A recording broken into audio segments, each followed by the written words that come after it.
Banyak orang sekarang mengharapkan al-maut fi sabilillah, mati di jalan Allah Subhanahu wa taala.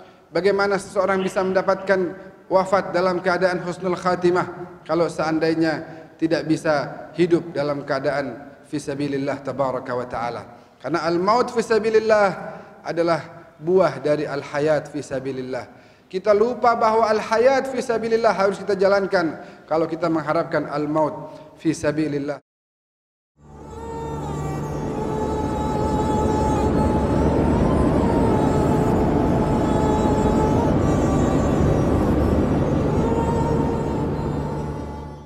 Alhamdulillah, nahmaduhu wa nasta'inuhu wa nastaghfiruh.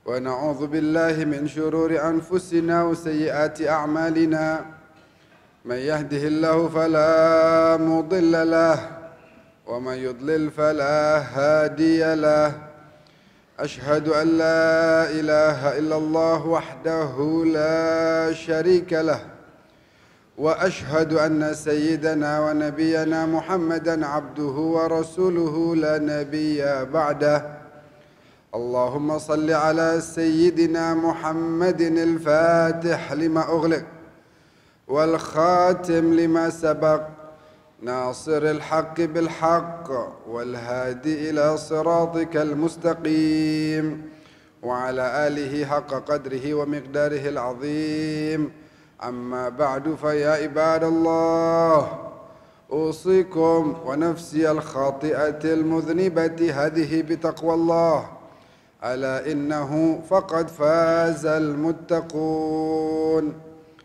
Hadirin sidang Jumat yang dimuliakan oleh Allah Subhanahu wa taala.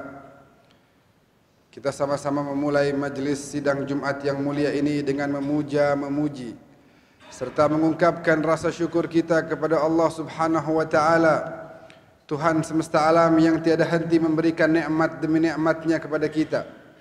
Tentu yang paling besar, yang paling utama adalah nikmat iman dan Islam, yang mudah-mudahan semua kita diwafatkan dengan nikmat tersebut dan kelak dikumpulkan dengan orang-orang yang mendapatkan nikmat tersebut di yaumil akhir. Amin ya rabbal alamin. Lalu kita sama-sama membaca dua kalimat syahadat, berikrar bersaksi bahwa tidak Tuhan selain Allah. Maka bagi siapa saja yang telah bersaksi bahwa tidak Tuhan selain Allah, maka patutlah bagi dirinya untuk tidak menuhankan selain Allah, tidak menuhankan lagi hawa nafsunya, tidak menuhankan lagi bisikan syaitan. Hanya keinginan Allah lah yang terus ada dalam hatinya dan terus menerus meninggalkan apa-apa yang dilarang oleh Allah Subhanahu wa taala. Kita juga bersaksi bahwa kekasih kita, baginda Nabi besar Muhammad sallallahu alaihi wasallam adalah nabi terakhir, rasul penutup yang diutus oleh Allah untuk liyukhrijana minadh-dhulumati ilan nur, demi mengeluarkan kita semuanya hamba-hamba Allah daripada gelap gumpitanya kesesatan, untuk kemudian masuk ke dalam cahaya terang benderangnya hidayah Allah Subhanahu wa taala. Salawat serta salam tiada henti kita sampaikan kepada junjungan kita baginda Nabi Muhammad sallallahu alaihi wasallam. Semoga Allah berkenan untuk memberikan ganjaran yang setinggi-tingginya kepada beliau dan mengangkat derajatnya di surganya Allah Subhanahu wa taala serta mengumpulkan kita kelak bersama beliau. Amin ya rabbal alamin. Lalu izinkan khatib di sini memberikan wasiat terutama kepada diri sendiri yang berlumuran dosa ini, juga kepada seluruh sidang Jumat yang dimuliakan oleh Allah Subhanahu wa taala. Mari sama-sama kita terus meningkatkan takwa kita kepada Allah. Jangan sampai kita termasuk golongan orang-orang yang madaddahru wal ayyam wadh-dhanbu hasil wa jaa malakul mauti wal qalbu ghafilu, yang detik demi detiknya berlalu, hari demi harinya, bulan demi bulannya, tahun demi tahunnya, yang dia kumpulkan hanyalah dosa demi dosa karena terus-menerus bermaksiat kepada Allah Subhanahu wa taala. Karena dengan begini kita akan wafat dalam keadaan su'ul khatimah wal iyaz billah. Setiap orang ingin mengharapkan husnul khatimah. Bagaimana bisa husnul khatimah kalau hidupnya penuh dengan maksiat kepada Allah, sedangkan kematian adalah buah daripada kehidupan. Siapa yang kehidupannya baik akan mendapatkan buah mati dengan keadaan yang baik. Siapa yang hidupnya penuh dengan maksiat kepada Allah, maka matinya pun akan su'ul khatimah wal iyaz billah, illa man rahimah rabbuna tabaraka wa ta'ala. Hadirin sidang Jumat yang dimuliakan oleh Allah Subhanahu wa taala. Sekarang ini banyak sekali orang-orang yang memiliki rasa takut akan virus yang sedang terjadi di beberapa tempat, terutama yang sedang terjadi di Wuhan. Memang satu hal yang logis bagi setiap manusia untuk khawatir atas penyakit-penyakit yang menyerang dirinya. Dan satu hal yang harus dilakukan oleh setiap manusia mengobati setiap penyakit yang ada dalam dirinya. Namun begitu banyak dari kita yang lupa, ada penyakit yang lebih jahat, ada penyakit yang lebih buruk, penyakit yang bukan hanya menghabisi hidup dunia kita, namun juga menghabisi hidup akhirat kita yang akan berdampak kekal abadi selama-lamanya. Ada penyakit namanya penyakit wahan, ada penyakit namanya wahm. Wahan itu adalah hubbud dunia wa karahiyatul maut, cinta terhadap dunia dan benci terhadap kematian. Ada lagi wahm, hidupnya penuh dengan khayalan, hidupnya berangan-angan, menganggap bahwa dunia ini adalah darul maqar, terus menganggap bahwa dunia adalah hidup yang selama-lamanya, sehingga dia terus mengharapkan kesenangan demi kesenangan. Padahal dunia hanyalah darul mamar, hanyalah tempat bagi kita untuk transit sementara saja.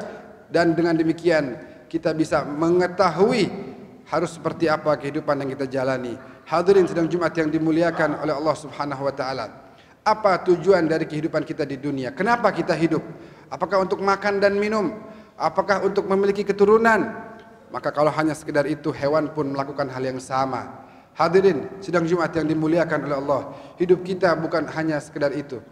Tidak saya katakan bahwa antum janganlah makan, jangan minum, jangan menikah, jangan mencari uang, tidak. Namun apa tujuan kita dari hidup di dunia ini? Apakah hanya sekedar mencari harta? Apakah hanya sekedar mencari jabatan? Tentu tidak.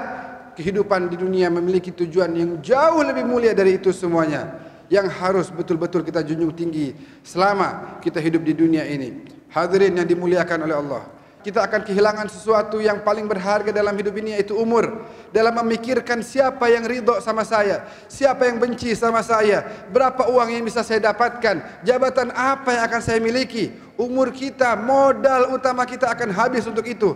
Karena akan datang satu waktu, satu masa di mana sudah habis zaman dan masa bagi kita untuk menarik nafas. Hidung-hidung kita tidak akan lagi bisa menarik dan membuang nafas. Dan dari situ kita akan kaget bahwa hanya khayalan demi khayalan yang selama ini kita rasakan dalam hidup kita. Hanya khayalan demi khayalan yang kita rasakan.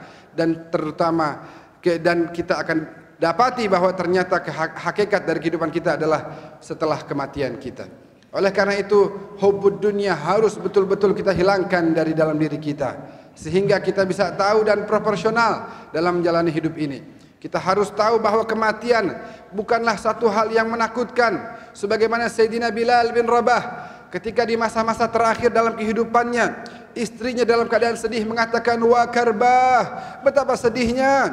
Lalu Bilal membuka kedua matanya dan berkata kepada istrinya, "Wa tarabah, ghadan alqa ahibbah Muhammadan wa hizbah."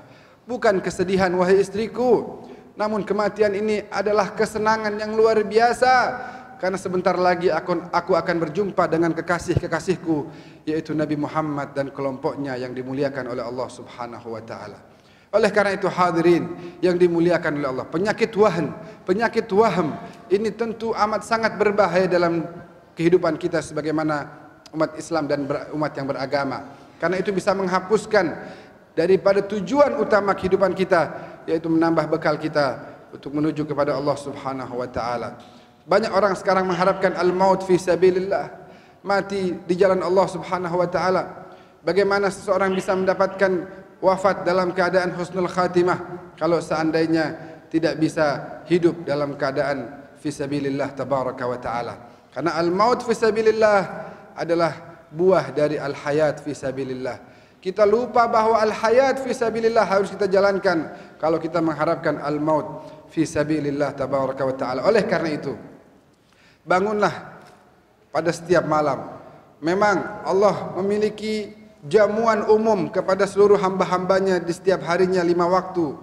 Namun ketahuilah bahwa Allah juga memiliki jamuan khusus, yaitu pada sepertiga akhir malam. Dan disitulah hanya al-mahbubin, hanya orang-orang yang dicintai oleh Allah Subhanahu wa taala yang betul-betul bisa dan akan menyambut panggilan Allah ketika Allah menyeru dalam dalam kesunyian malam, hal min mustaghfir, hal min taib, hal min dhi hajah. Siapa orang mau beristighfar, siapa orang yang mau bertaubat, siapa orang yang memiliki hajat, mintalah kepadaku pada waktu yang amat sangat mulia ini.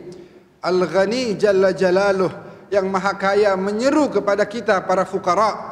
Biasanya orang-orang fakir mendatangi Ghani untuk mengharapkan sesuatu darinya. Namun ini Al-Ghani Tabaraka wa Ta'ala, yang maha kaya, yang maha kuasa, yang maha mampu.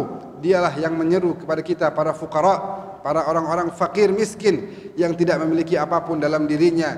Yang kita semuanya yang kita miliki adalah semata-mata pemberian dari Allah Tabaraka wa Ta'ala. Ini Allah turun pada setiap harinya. Di sepertiga terakhir malamnya Allah menyeru kepada kita, hal min mustaghfir. Siapa orang yang mau beristighfar, siapa orang yang mau bertaubat, siapa orang yang punya hajat, ayo minta kepadaku. Tidakkah kita memiliki keinginan dalam diri kita untuk menyambut seruan tersebut agar kita mendapatkan apa-apa yang diberikan oleh Allah Tabaraka wa Ta'ala kepada orang-orang yang dicintainya. Oleh karena itu hadirin yang dimuliakan oleh Allah, banyak sekali orang-orang salihin yang mengatakan, aku malu, aku baru terbangun ketika Allah sudah menyeru hal min mustaghfir. Maka sebagian besar dari orang-orang salihin tersebut bangun 1 jam, 2 jam sebelum sepertiga malam terakhir. Mereka telah mempersiapkan dirinya. Lalu kemudian ketika Allah memanggilnya hal min mustaghfir, maka dia dalam keadaan siap untuk menyambut panggilan tersebut. Namun tidak perlu kita melakukan hal yang sama. Karena mungkin banyak dari kita yang sudah mulawwath qulubuna, hati-hati kita sudah banyak ternodai dengan dosa demi dosa serta maksiat demi maksiat. Bangunlah walaupun hanya 1/4 jam sebelum azan subuh untuk menyeru panggilan tersebut dan mengatakan bahwa ya Allah, aku ingin beristighfar kepadamu, aku ingin bertaubat dan banyak sekali hajat-hajat yang aku miliki yang ingin aku minta kepadamu. Tentu khatib di sini amat sangat malu berkata yang seperti itu karena merasa bahwa diri sendiri ini banyak sekali melakukan kelalaian demi kelalaian. Namun kita minta kepada Allah Tabaraka wa Ta'ala untuk memuliakan kita semuanya, menjadi al-mahbubin, menjadi orang-orang yang dicintai oleh Allah dan mampu untuk menyeru dan menyambut seruan serta panggilan dari Allah tersebut. Hadirin yang dimuliakan oleh Allah, mudah-mudahan Allah senantiasa bimbing kita, Allah mengarahkan kita agar kita tidak lagi keluar dari jalan yang telah digariskan oleh baginda Rasulullah sallallahu alaihi wasallam. Karena hanya jalan ini yang akan mengantarkan kita ke dalam kenikmatan kekal dan abadi. Hanya jalan ini yang bisa menyelamati kita dari pedihnya azab Allah di neraka jahanam wal iyadzubillah. Maka janganlah kita kemudian terus-menerus keluar dari jalan tersebut, karena semakin jauh akan semakin dekat kita dengan panasnya api neraka. Dan kita berharap kepada Allah Subhanahu wa Ta'ala, sebagaimana Allah hidupkan kita dengan iman dan Islam, Allah juga wafatkan kita dengan iman dan Islam. Sebagaimana Allah hidupkan kita dengan kecintaan kepada Rasulullah, kita juga berharap semoga kita wafat dalam keadaan cinta kepada Rasulullah, sehingga dikumpulkan nanti bersama orang-orang yang cinta kepada Rasulullah di bawah bendera dan panji baginda Nabi Muhammad sallallahu alaihi wasallam. Amin. Amin ya rabbal alamin. A'udzu billahi minasyaitonir rajim. Bismillahirrahmanirrahim. Wal 'asri innal insana lafi khusr illa alladhina amanu wa 'amilus shalihat wa tawassaw bil haqq wa tawassaw bis sabr. Barakallahu li wa lakum fil Qur'anil Karim wa nafa'ani wa iyyakum bima fihi minal ayati wadh-dhikril hakim wa taqabbala minni wa minkum tilawatahu innahu huwas samiul alim. Fastaghfiruhu innahu huwal ghafurur rahim.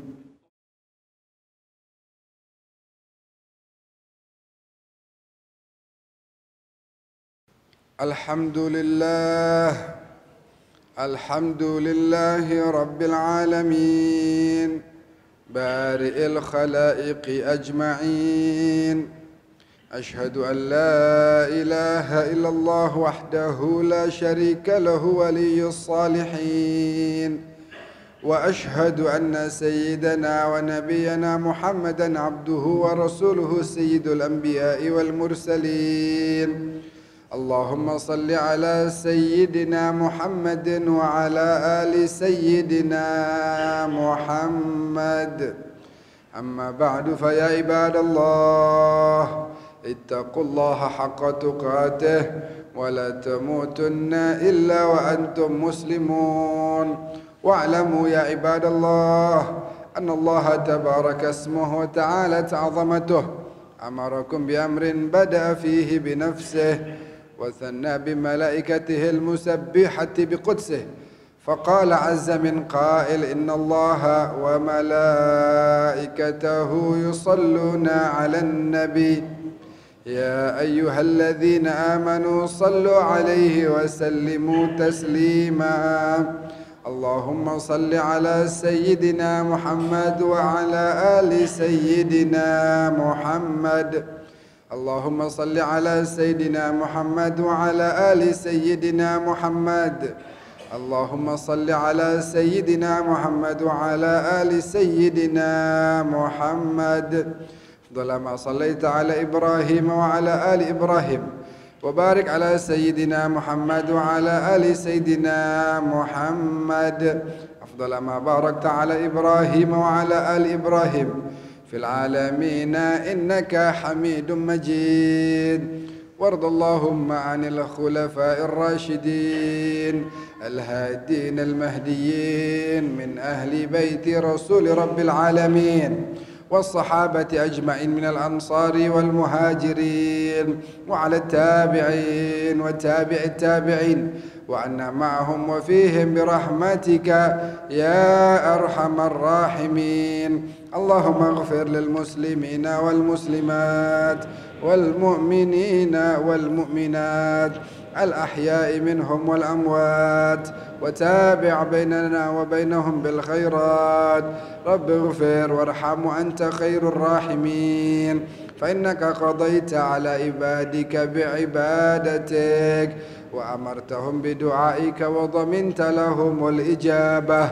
فإليك يا ربي نصبت وجهي، وإليك يا ربي مددت يدي، فبعزتك استجب لي دعائي وبلغني مناي ولا تقطع من فضلك رجائي، واكفني شر الجن والإنس من أعدائي يا سريع الرضا. اغفر لمن لا يملك إلا الدعاء، فإنك فعال لما تشاء يا من اسمه دواء وذكره شفاء وطاعته غنى.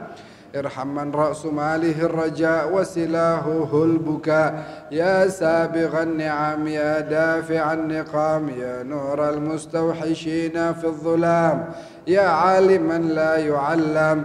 اللهم انصر إخواننا المجاهدين في فلسطين، اللهم انصر إخواننا المجاهدين في اليمن، اللهم ارحم منهم الشهداء واشف منهم المرضى والجرحى. اللهم احفظ البلدان الإسلامية وبلادنا إندونيسيا خاصة، ومن أراد بلادنا إندونيسيا بخير فوفقه، ومن أراد بلادنا إندونيسيا بسوء فأرده. اللهم اقطع عنا التعلق بمن دونك وأثبتني في ديوان من تحبهم ويحبونك. ربنا اغفر لنا ولوالدينا وارحمهم كما ربونا صغارا، واجزهم بالحسنات إحسانا وبالسيئات غفرانا. ربنا آتنا في الدنيا حسنة وفي الآخرة حسنة وقنا عذاب النار. الحمد لله رب العالمين. بارك الله. إن الله يأمر بالعدل والإحسان وإيتاء ذي القربى وينهى عن الفحشاء والمنكر والبغي يعظكم لعلكم تذكرون. فاذكروا الله العظيم يذكركم واشكروه على نعمه يزدكم واسألوه من فضله يعطكم ولذكر الله أكبر. أقم الصلاة.